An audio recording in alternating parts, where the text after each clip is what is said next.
Ndabasuhuje muri uyu mugoroba muri uyu munsi wa kane w'isabato kuri iyi tariki ya 8 z'ukwezi kwa gatanu umwaka w'2024. Muri uyu mugoroba rero dukomeje turi kumwe kuri urubuga rwa YouTube kuri uyu murongo wa IMS TV Rwanda Union, mukaba muri kumwe na mwene so Habumuremyi Welasi. Mbere yuko rero dukomeza n'iyi gahunda y'uyu munsi, nk'uko twatangiye ibyigisho bivuga ku rufatiro rw'ukuri duhagazemo muri iki gihe, ndagira ngo munyemerere dupfukame dusenge. Urakoze Mana yacu, Data wa twese uri mu ijuru, kubw'urukundo rwawe n'ineza bitarondoreka, bibashe kuduha aka kanya kugira ngo tubashe kuganira ku ijambo ryawe, cyane cyane ku mateka yaranze itorero ryawe kandi ku nzira igana mu ijuru.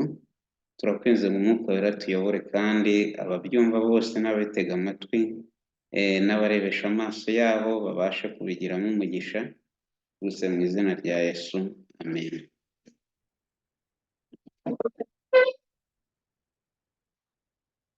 Ikaze muri uyu mugoroba, nk'uko nabivuze, kuri iyi tariki ya 8 z'ukwezi kwa gatanu umwaka w'2024. Ubushize rero twarebeye hamwe ibintu by'ingenzi cyane, ibintu bijyanye mu by'ukuri n'urufatiro rw'ukuri duhagazemo.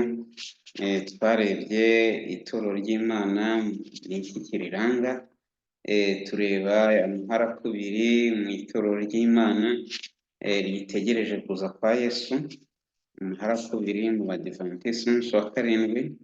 Noneho rero twashoje tubona ko mu by'ukuri hari amagambo y'ingenzi ngira ngo twongere twiyibutse tugomba kuzirikana.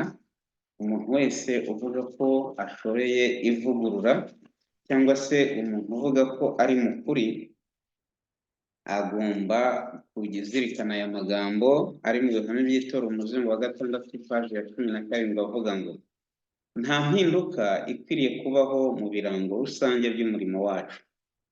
Ugomba kugumaho wumvikana kandi wihariye nk'uko ubuhanuzi bwawugaragaje. Ntabwo tugomba kwifatanya n'isi dukeka ko mu gukora ibyo ari byo byadushoboza kugera kuri byinshi. Nihagira umuntu uhagarara mu nzira akadindiza iterambere ry'umurimo mu mirongo Imana yishyiriyeho, ibyo bizatuma Imana isesemwa. Nta murongo w'ukuri n'umwe watumye Abadivantisi umunsi wa karindwi babaho ukwiriye gucibwa intege. Dufite ibirango bya kera by'ukuri, ubunararibonye n'inshingano, kandi tugomba guhagarara dushikamye, turinda amahame yacu, turi imbere y'ab'isi ntacyo tugabanyaho. Ngira ngo rero ayo niyo magambo twasorejeho, agaragaza ko umuntu wese ushaka kuba mu by'ukuri mu ruhande rw'ukuri agomba kuyazirikana, kandi akabasha kuzirikana ko nta wundi murongo w'ukuri ukwiriye kubaho ngo usenye ibyashyizweho. Kuvuga ngo imirongo yose y'abantu b'Imana igomba kuba ishingiye kuri handitswemo. Muri uyu munsi rero nabwo turaza gukora share, tubagezeho ibiri kuri screen. Noneho ibyo ngibyo mu by'ukuri nibyo turi bwifashishe. Reka rero turebere hamwe ibikubiye mu byo tugiye kuganiraho ku ngingo ya 4 ivuga ngo guhangana n'ubuyobe. Guhangana n'iki? Guhangana n'ubuyobe. Ni gute rero tugiye guhangana n'ubu buyobe? Se ubuyobe turahangana nabwo dute? Ni ikibazo dukwiriye kwibaza, kandi koko ubuyobe buriho, ariko nanone dukwiriye guhangana nabwo, kuko itorero ry'Imana nibyo koko ririho, ariko rikwiriye guhangana n'ubuyobe. Ese koko ubuyobe buriho? Nibyo tugiye kureba mu Byakozwe n'Intumwa igice cya 20 umurongo 28 kugeza kwa 31, aho intumwa Pawulo yagize iti mwirinde ubwanyu, murinde n'umukumbi wose umwuka wera yabashyiriyeho kuba abarinzi, kandi kugira ngo muragire ituro ry'Imana iryo yaguze amaraso yayo. Nzi yuko nimara kuvaho amasega aryana azabinjiramo ntababarire umukumbi, kandi muri mu bwanyu hazaduka abantu bavugira ibigoramye kugira ngo bakurure abigishwa inyuma yabo. Nuko rero mube maso, mwibuke yuko namaze imyaka 3 ndahwema ku manywa na nijoro guhugura umuntu wese muri mwe ndira. Ibyakozwe n'intumwa igice cya 20 umurongo wa 28 kugeza ku murongo wa 31. Umunsi rero mu by'ukuri tugiye gukomeza turebera hamwe ubuyobe dukwiriye guhangana nabwo nk'itoro ryasigaye. Ese ubwo buyobe ni bwoko ki? Reka dukomeze nk'uko mubibona kuri screen. Ngira ngo turaza guhera kuri iyo ngingo nyine ivuga ngo guhangana n'ubuyobe. Guhangana n'iki? Guhangana n'ubuyobe.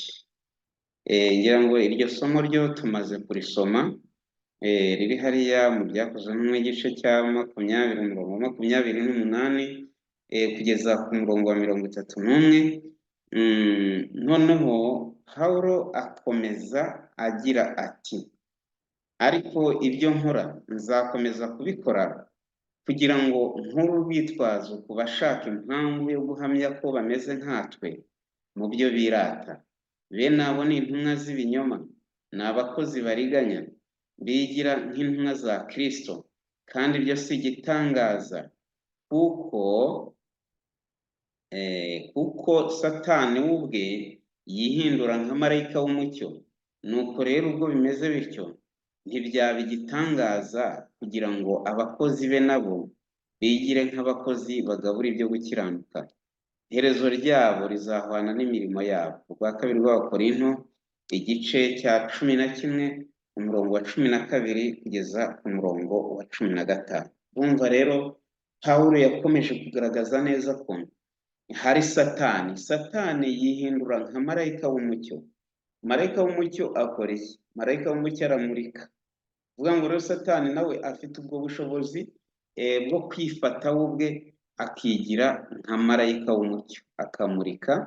Niyo mpamvu mu by'ukuri ni ukuvuga ngo ashobora gushuka benshi. Noneho hano akavuga ngo ntabwo rero byaba ari igitangaza kuba n'abakozi be nabo bigira nka marayika w'umucyo, bafite ukuri bagaragaza ariko bakavangamo ibinyoma byinshi. Bafata uko kuri bakavangamo ibyo binyoma byinshi cyane.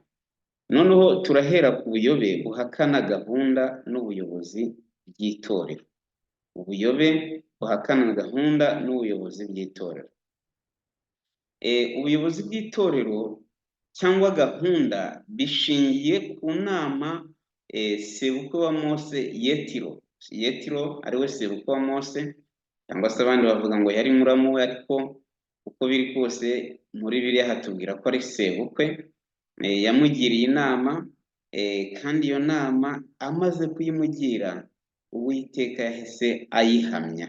Aravuga ati ngaho Mose kurikiza iyo nama, kurikiza inama wahawe na sobukwe.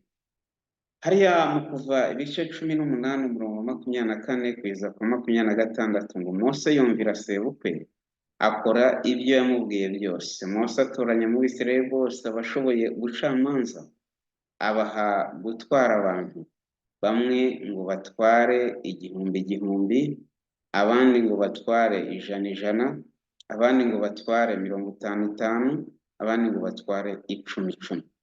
Gahunda n'ubuyobozi by'itorero bishingiye kuri iyi gahunda yahawe Mose y'imiyoborere. Mose ubwe ahagarariye urwego rwo hejuru, General Conference. Noneho aba batwara 1000 bakaba bahagarariye division, abatwara 100 bakaba bahagarariye amayiniyo, noneho abatwara 50 bakaba bahagarariye amafiridi cyangwa se za konferensi, abatwara 10 bakaba bahagarariye amatorero. uko niko gahunda y'itorero ihagaze, dushingiye kuri uyu mucyo wa Bibiliya, ndetse turaza no kureba ku mucyo uturuka mu mwuka w'ubuhanuzi icyo utubwira, kuko tugendera kuri handitswe ngo Yesaya igice cya 8 umurongo wa 20, nimusange amategeko y'Imana n'ibiyihamya. Amategeko y'Imana ahagarariye ijambo ry'Imana muri rusange, naho ibihamya Imana bigahagararira umwuka w'ubuhanuzi, kuko mu Byahishuwe 19 umurongo wa 10 hatubwira neza ko guhamya kwa Yesu ari umwuka w'ubuhanuzi. Ngere mbisubiremo, Mose ahagarariye inteko nkuru rusange cyangwa General Conference, noneho abatwara 1000 bikaba bihagarariye division, ubuyobozi bwa division. Abatwara 100 bakaba bahagarariye amayiniyo, abatwara 50 bakaba bahagarariye amafiridi, n'abandi batwara 10 bakaba bahagarariye amatorero. Noneho iyo tuvuye aho tubona ko Yesu nawe yatoye intumwa 12. Iyo usomye muri Matayo igice cya 10 umurongo wa 1 kugeza kwa 15 harabisobanura neza. Bivuga ngo rero Yesu ntabwo yaje asenya gahunda y'imiyoborere n'ubuyobozi, ahubwo yatoye intumwa 12. Noneho Pawulo arongera asongeraho hariya mu Efeso 4 umurongo wa 11 ngo nuko aha bamwe kuba intumwa ze. Ni Yesu wabikoze. Nuko aha bamwe kuba intumwa ze, n'abandi kuba abahanuzi, n'abandi kuba ababwirizabutumwa bwiza, n'abandi kuba abungeri n'abigisha. Abefeso igice cya 4 umurongo wa 11. Ubwo Yesu yari amaze kujya mu ijuru, intumwa zatoye abadiyakoni kubwo kwaguka k'umurimo. Bivuga ngo uko umurimo wagombaga kugenda waguka, ni nako mu by'ukuri hagombaga kugenda haguka gahunda mu itorero, haba mu miyoborere yaryo ndetse haba no mu ivugabutumwa. Ibyakozwe nk'igice cya 6 umurongo wa 1 kuza kwa 7 vuga ngo hasobanura iby'abadiyakoni bashyizweho, kubera ko intumwa zarushywaga no kuvuga ubutumwa, zarangiza noneho hariho gahunda yo gusangira ibyabo, bakagenda no bakarushywa no kugira ngo bagaburire buri wese bamugerera igerero rye ry'ibimukwiriye. Bityo rero bakavuga ngo abapfakazi bakigira iki baracikanwaga, ariko urwo rwari urwikekwe rwari rwaje mu batarahindutse, cyangwa se abakomeje kugira kamere ntibahinduke. Ariko intumwa zibibonye ziyobowe n'umwuka wera, dore ko ari nacyo kimenyetso cyerekana ko gahunda n'imiyoborere byari ingenzi, nuko bashyiraho abadiyakoni 7 ba mbere. Mu Bakorinto ba mbere igice cya 14 umurongo wa 33 n'uwa 40 ngo kuko Imana atari iy'umuvurungano ahubwo ari iy'amahoro, ariko byose bikorwe neza no muri gahunda. Niko iyo mirongo ibiri ivuga. Imana si iy'umuvurungano, Imana ni iy'amahoro. Imana igira gahunda. Mbona inyenyeri ko zitagongana, n'ukwezi n'izuba ntibigongana, ibihe n'iminsi irabitegeka kandi bikagenda neza, amanywa n'ijoro bikagenda neza. Yesu ntiyahakanye ko hadakwiriye kubaho umukuru, ahubwo yerekanye ko bene uwakwiriye kwicisha bugufi agakorera abandi. Ibyo tubisanga muri Mariko igice cya 9 umurongo wa 33 n'uwa 35, ariko turasoma muri Luka, aho muzahasome muri Luka igice cya 22 umurongo wa 24 kugeza 26 haravuga ngo maze habyuka impaka muri bo ngo ninde ukwiriye gutekerezwa ko ari we mukuru. Arababwira ati abami b'amahanga barayategeka, n'abafite ubutware bwo kuyatwara bitwa ba ruhekera ababyeyi, ariko mwebweho ntimukabe mutyo, ahubwo ukomeye muri mwe abe nk'uworoheje, n'utwara abe nk'uhereza.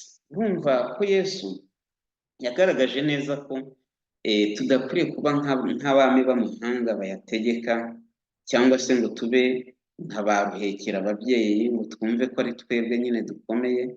Ahubwo Yesu yaravuze ati ukomeye muri mwe. Byumvikane ko hariho ukomeye, abe nk'uworoheje yicishe bugufi, n'utwara abe nk'uhereza ukorera abandi.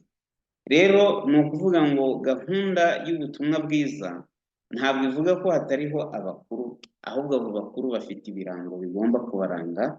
niba ari umushumba cyangwa se umupasiteri cyangwa umugabura uko wamwita kose, agomba kuba ukorera abandi. niba ari umuyobozi w'itorero agomba kuba ukorera abandi.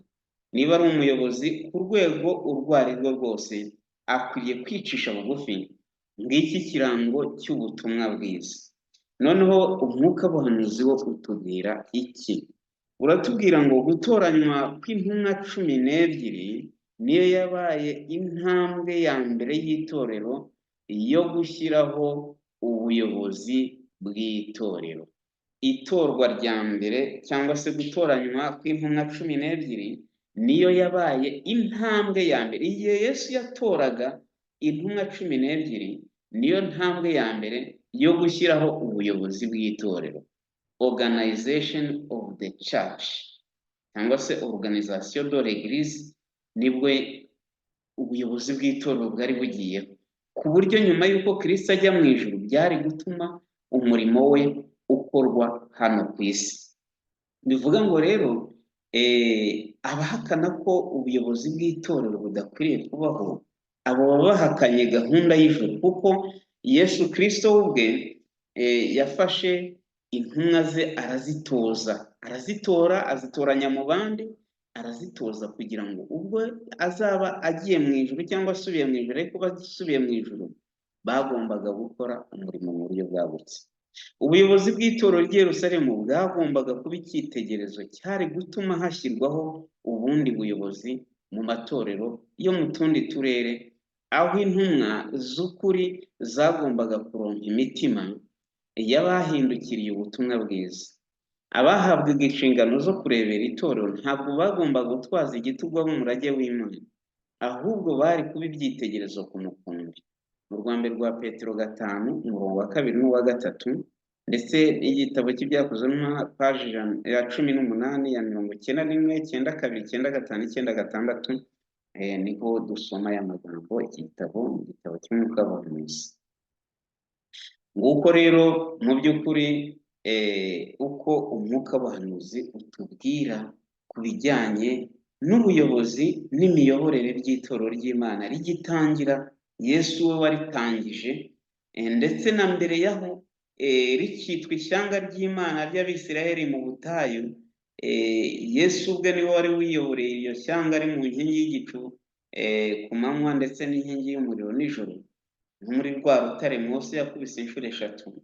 ngira ngo hose ni Yesu wabajyaga imbere, ni Yesu wabayoboraga. noneho tugeze ku ngingo ivuga ngo akaga ko mu minsi iheruka ku basigaye. akaga ko mu minsi iheruka ku basigaye.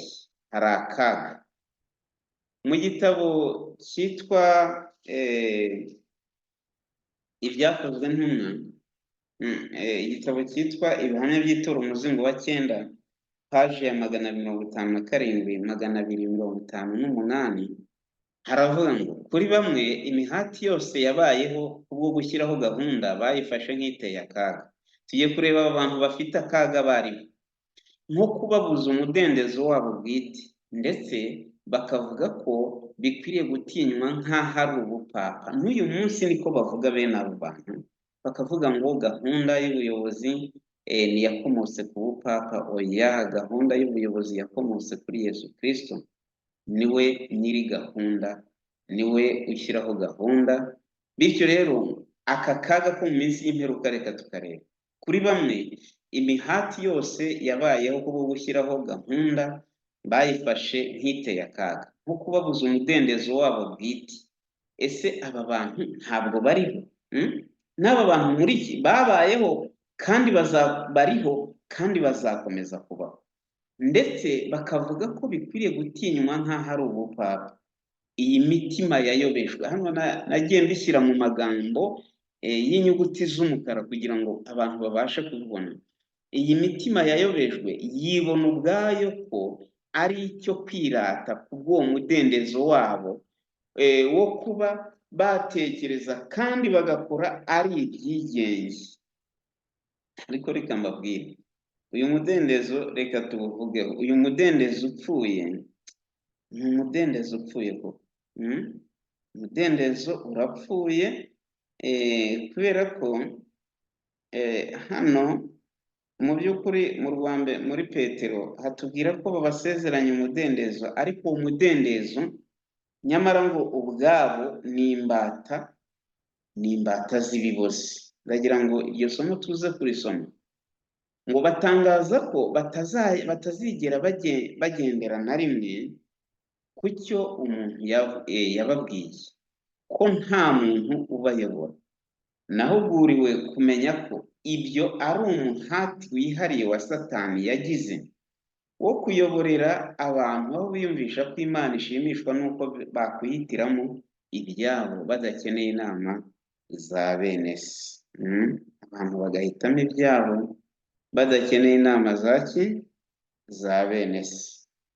Aho niho washingiye akaga gakomeye ku iterambere ry'umurimo wacu. Ibintu tugomba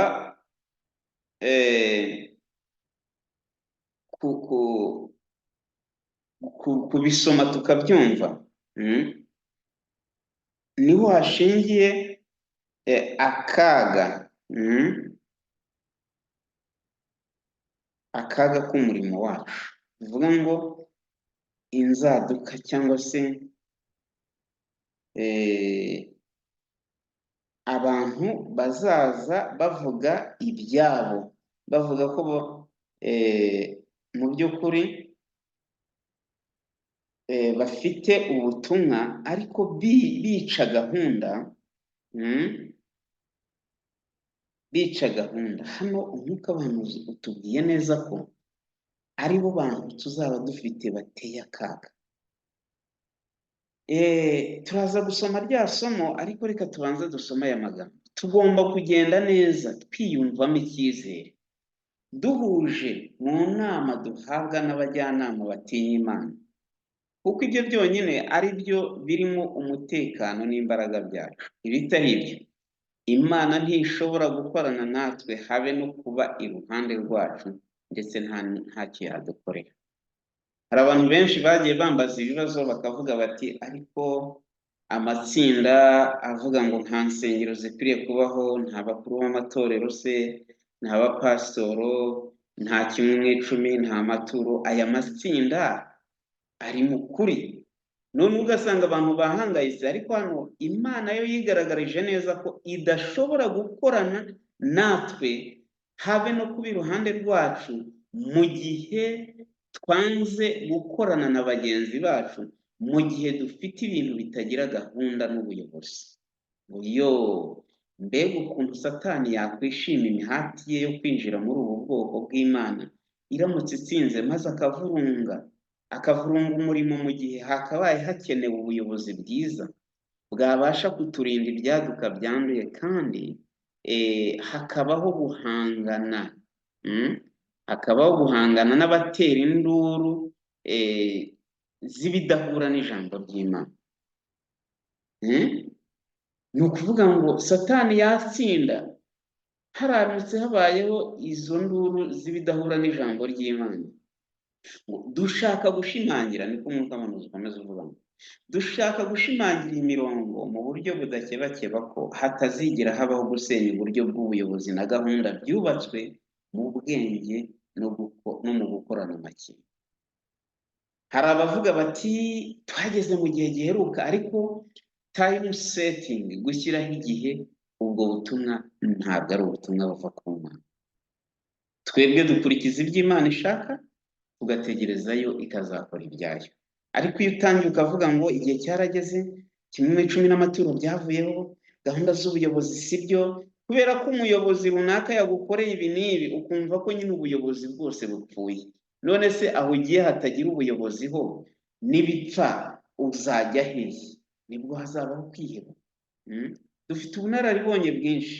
Ibyo bintu byabayeho tubibona muri za 88, muri za 90, imyaka y'igihumbi kimwe magana cyenda 88, abantu baraduka bavuga bati nta gushyingirwa, nta gushyingira, nta kujya mu mashuri, noneho ufite urutoki ruteme ko ruvamo inzoga ariko bakirengagiza ko havamo imitobe n'ibitoki byo kurya n'ibindi bitandukanye. Noneho abantu bagira ubwaka, bagenda imbere y'Uwiteka nk'aho bakabaye bagenda inyuma y'Uwiteka. Hano hagakomeza havuga ngo nta mwanya ukwiriye guhabwa ibintu bitagira gahunda bishaka kwiganzura umurimo muri iki gihe.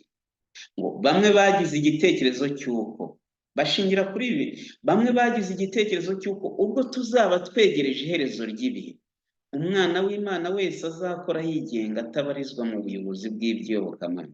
Ariko Uwiteka yampuguriye kuko muri uyu murimo ikintu nk'icyo cy'uko umuntu yakwigenga kitarimo.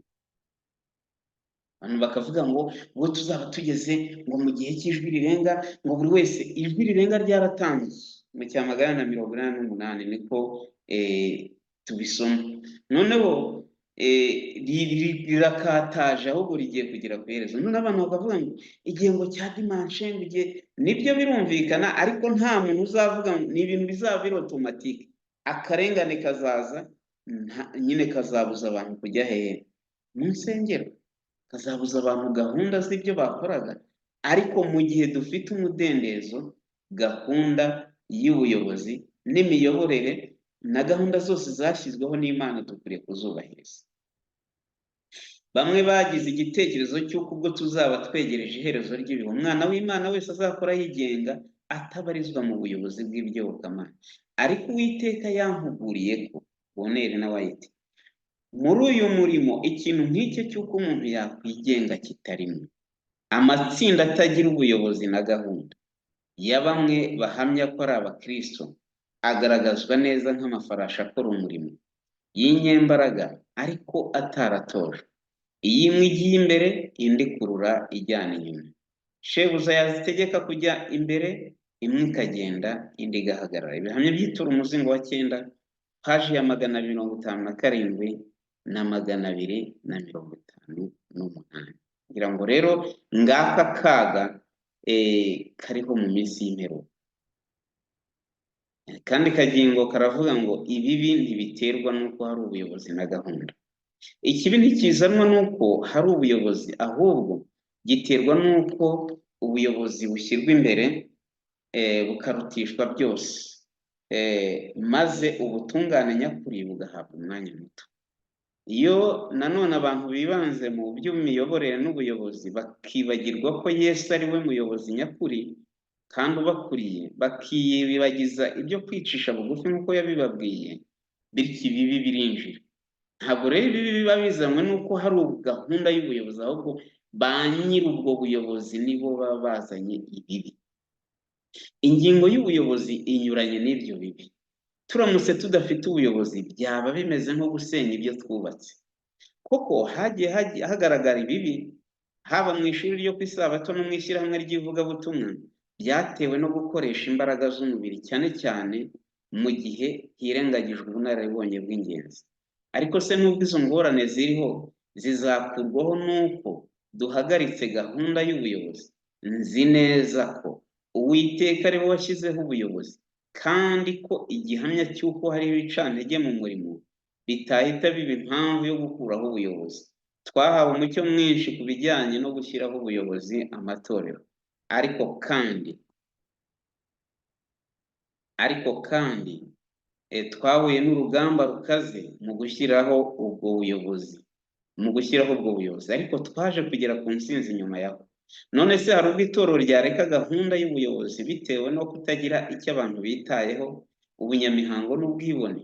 Twabasha se gusubira inyuma mu kutagira gahunda bitewe n'uko abizera b'itorero batahindutse, ariko ari bo bafashe umurimo bakawugira uw'umuntu, bagashaka n'uko itorero barihindura rikagendera ku rufatiro rw'imbaga nyamwinshi?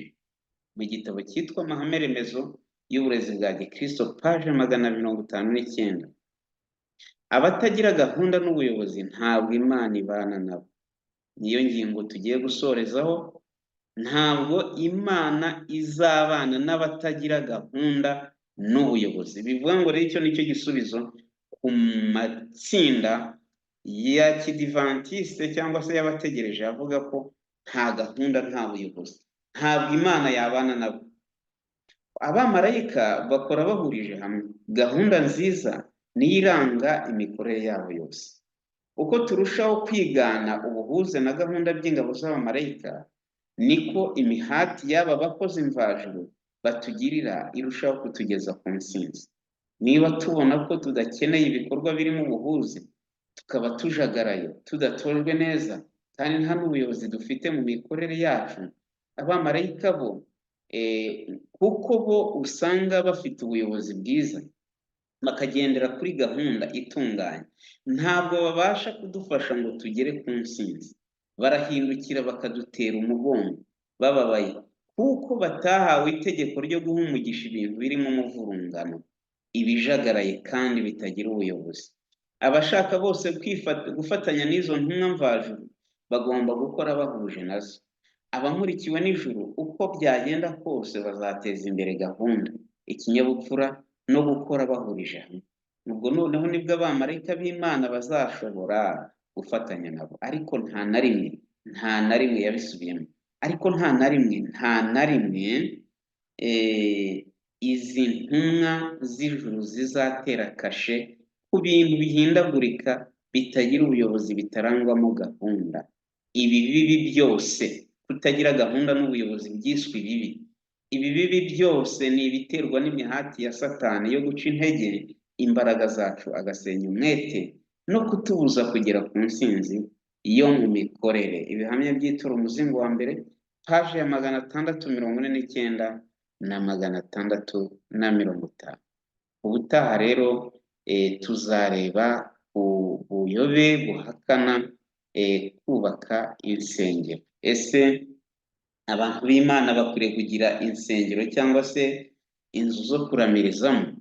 Ngira ngo twaganiraga ku buyobe bwa mbere buvuga ko nta gahunda, nta buyobozi, bugahakana iby'abapasiteri, kandi hariya mu Efeso igice cya 4:11 twumvise ko yahaye bamwe kuba intumwa, abandi bahanuzi, abandi babwirizabutumwa, gutyo bakavuga ko nta bapasiteri bagomba. Imana rero idufashe, izo gahunda zose yazishyizeho kugira ngo iteze umurimo wayo imbere mu kwicisha bugufi no kwiyoroshya. Rya somo twaribona mu rwa kabiri rwa Petero igice cya 2 umurongo wa 19, haravuga ngo babasezeranya umudendezo, nyamara ubwabo ari imbata z'ibiboze, kuko icyanesheje umuntu kiba kimuhinduye imbata yacyo. Abantu rero basezeranya umudendezo bavuga bati twibohoye gahunda y'imiyoborere, twibohoye gahunda y'ubuyobozi, ariko nyamara bagera hirya nabo bakagira indi miyoborere yabo bwite, bagashyiraho izindi gahunda zabo bwite. Mureke dukurikize gahunda z'Imana kandi tubashe kuzigenderamo, ariko twirinde abavuza induru z'ibidahura n'ibyanditswe byera, kandi tubashe kubagarura, tubagezeho izi videwo, tubagezeho ibi byigisho kugira ngo nabo babashe kwiyarura. Nibyo nsabira buri wese mu izina rya Yesu, amen. Reka twongere dusenge. Imana yacu urakoze kubw'urukundo rwawe rukomeye, kubw'iri ijambo ryawe, turakwinze kugira ngo rizabyare umusaruro ku bazabyumva bose, mu izina rya Yesu, amen. Mwari kumwe rero na mwene so Habumuremyi Werarisi muri niyo y'u Rwanda, ishyirahamwe mpuzamahanga ry'abavugabutumwa, itorero ry'Abadivantisiti umunsi wa 7 rivuguruye. Reka Imana ikomeze turagire mu izina rya Yesu, amen.